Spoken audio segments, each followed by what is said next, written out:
Hey, good morning, friends. It's Joe. Welcome to my animal spirituality video for Tuesday, February the 4th. Hope you're doing well on this Tuesday morning. It's a beautiful morning here today in the Northeast, but we are scheduled to get some pretty nasty weather starting tomorrow evening into Thursday morning. So you just never know, do you? You always have to live in the moment, be present, be mindful, accept what it is, and appreciate all the good moments. With that, I will tell you that my week is a little uncertain after today. It looks like I will be back with you on Friday for a scripture reflection at 8 o'clock Eastern Time. For today, I'd like to talk a little bit about animal spirituality and the Bible. Many times we can look at the Bible and say, well, it was written thousands of years ago. There are a lot of changes that have taken place since. And some of those changes can change a little bit of the context of the messages in the Bible.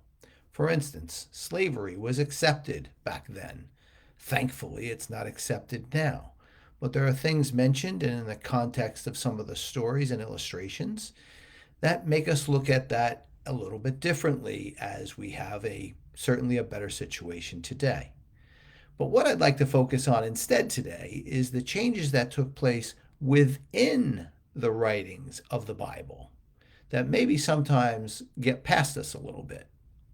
The first one is the sacrifice of humans, sacrifice of animals.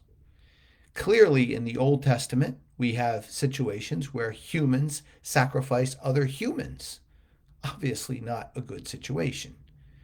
And in the beginning of the New Testament writings, in the Gospels, we have sacrifice of animals.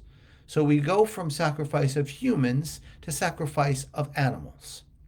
However, it is clear through the life of Christ that once he offered himself as a sacrifice, all sacrifices ended, all of them, animals included.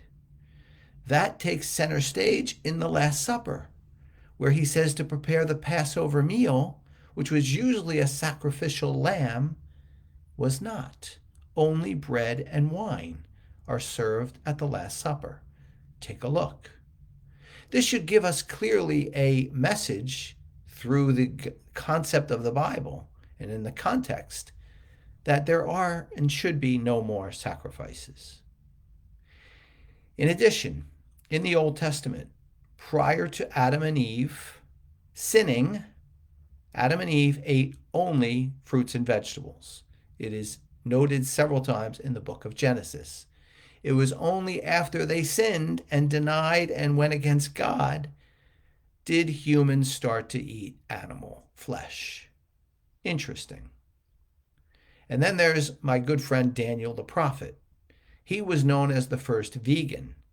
In order to state his dedication to God, in order to make it clear that God was in control and his opposition to the rulers of that time, he abstained from eating meat. And he was therefore almost certainly the first vegan. These and many other things are fascinating when we look at the Bible, and intertwined with our relationship with God and our relationship with animals could give us the opportunity to make a little bit better choices in our life, different choices, choices that are clearly geared towards compassion and love.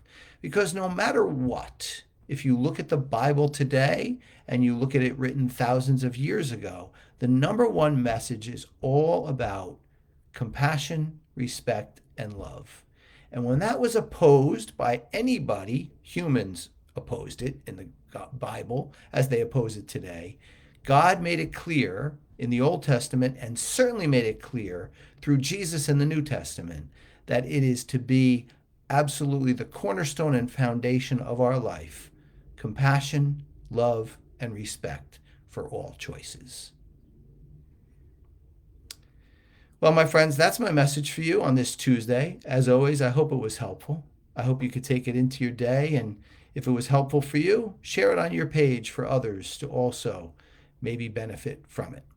I always welcome your comments and your thoughts. But as I always say, I appreciate you being here with me.